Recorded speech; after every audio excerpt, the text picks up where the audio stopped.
নমস্কার। আমাদের কাছে কিছু অভিযোগ আসে, আর সেই অভিযোগগুলি সত্যি ন্যায়সঙ্গত।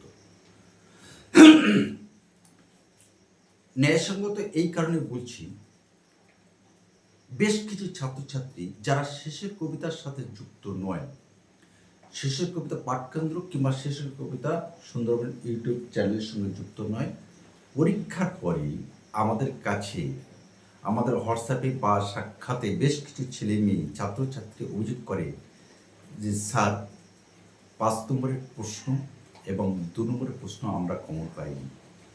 আমরা শেষের কবিতা সুন্দরবন ইউটিউব চ্যানেলের বৃহৎ পরিবার থেকে তোমাকে কথা দিচ্ছি, ৫ নম্বরের প্রশ্ন এবং ২ নম্বরের প্রশ্ন তোমরা কমন পাবে।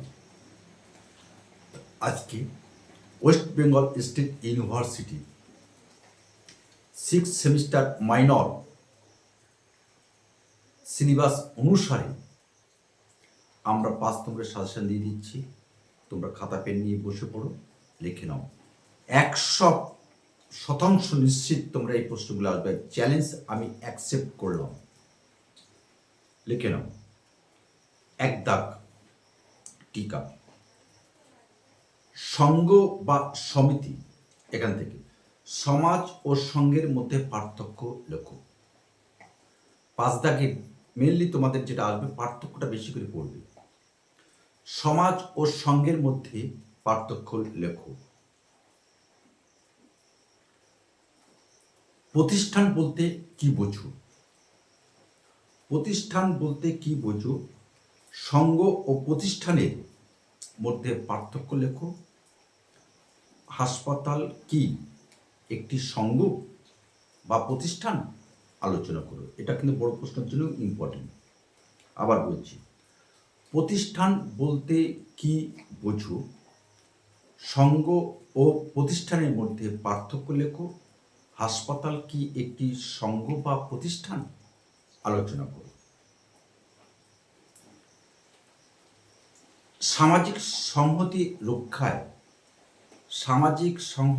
রক্ষায় ধর্মের ভূমিকা কি?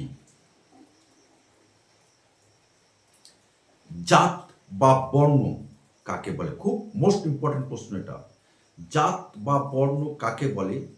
সামাজিক ও জাতের মধ্যে পার্থক্য লেখো। অর্থাৎ সমাজ ও জাতের মধ্যে পার্থক্য লেখো। প্রশ্নটা এইভাবেও আসে আবার, জাতিভেদ প্রথা বা বর্ণপ্রথা, জাতিভেদ প্রথা বা বর্ণপ্রথা এবং সামাজিক শ্রেণীর মধ্যে পার্থক্য লেখো। একনায়কতন্ত্রের প্রধান বৈশিষ্ট্যগুলি লেখো।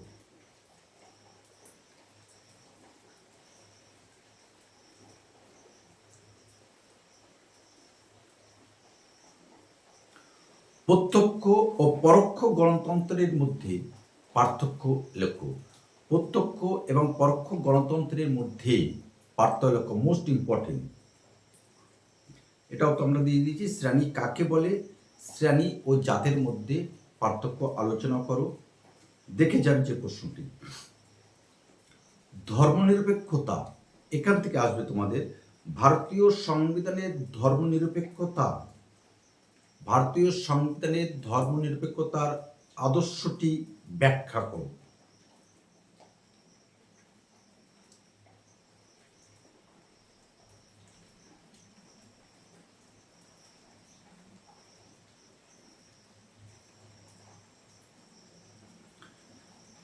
সমাজ পরিবর্তনের হাতিয়ার হিসাবে শিক্ষার ভূমিকা আলোচনা করো। এই প্রশ্নগুলো করলে তোমাদের ১০০% প্রশ্ন তোমরা কমন পাবে পরীক্ষা হলে যে প্রশ্নটি দেবে। আর শেষের যে কথাটা বলার, আমার অনেক ছাত্রছাত্রী আমরা দেখেছি কেবলমাত্র আমার হোয়াটসঅ্যাপে লিখে দিচ্ছেন, স্যার শুধু আমাদের হোয়াটসঅ্যাপ দেখছেন, আমরা উত্তরটা দিচ্ছেন না, একসঙ্গে ১০-১৫টা প্রশ্ন আমাকে দিয়ে দিল। সত্যি কথা বলতে কি ভাই, আমি তোমার জন্যে এই যে 15টা উত্তর তুমি অ্যান্সার দিয়ে দিলে, দিয়ে তোমার কাজ শেষ হয়ে গেল, এর জন্য আমি বসে নিই। আমার সারাক্ষণ আমার ছাত্রছাত্রীদের জন্য, যারা আমাদের সাথে অফলাইন এবং অনলাইন যুক্ত আছে, তাদের কাজ করতে হয় সারাক্ষণ। সারাক্ষণ শেষের কবিতা সুন্দরবন ইউটিউব চ্যানেল এবং শেষ কবিতা পাঠ কেন্দ্র কাজ করে থাকি। তোমার একটি প্রশ্ন সমস্যা হতে পারে, আমরা সমাধান করে দিতে পারি। একসঙ্গে আমরা যে সাজেশনগুলো দিচ্ছি, সব প্রশ্নের উত্তর তোমাকে দেওয়ার মতো সাধ্য এবং আমাদের নেই। এটা আমাদের ব্যর্থতা, আমরা স্বীকার করছি। বিশেষ প্রয়োজনে কোনো একটি প্রশ্ন সমস্যা হলে নিশ্চয়ই তোমার জন্য আমরা আছি, কিন্তু একাধিক প্রশ্নের অ্যান্সার তোমাকে দেওয়া আমাদের পক্ষে অতটা সময় এই মুহূর্তে হাতে নেই। এর জন্য আমরা আন্তরিকভাবে দুঃখিত।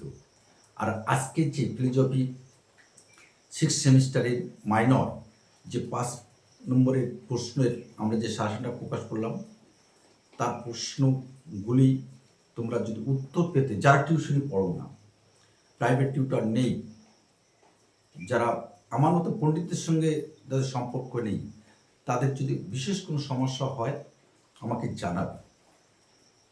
জানাবে মানে এই নয় যে সব প্রশ্নগুলো ছাড়া উত্তর দিয়ে দিই।